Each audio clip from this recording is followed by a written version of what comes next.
بسم اللہ الرحمن الرحیم۔ ناظرین، نجف رضا ایک بار پھر آپ کی خدمت میں حاضر ہے۔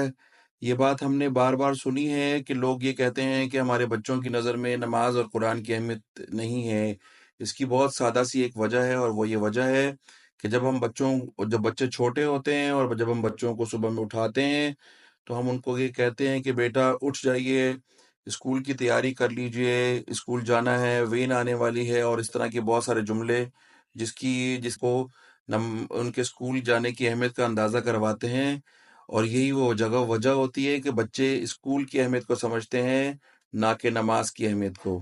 تو اگر آپ چاہتے ہیں کہ بچے آپ کی نماز پڑھیں، نماز کی اہمیت کو سمجھیں، تو اس کے لیے ضروری ہے کہ جب بچے آپ صبح اٹھاتے ہیں تو انہیں کہیں اٹھیں بیٹا، وضو کر لیں، نماز کی تیاری کر لیں، اور اس کے بعد اسکول جانا ہے، تو پھر بچوں کی نظر میں نماز کی بھی اہمیت ہوگی انشاءاللہ۔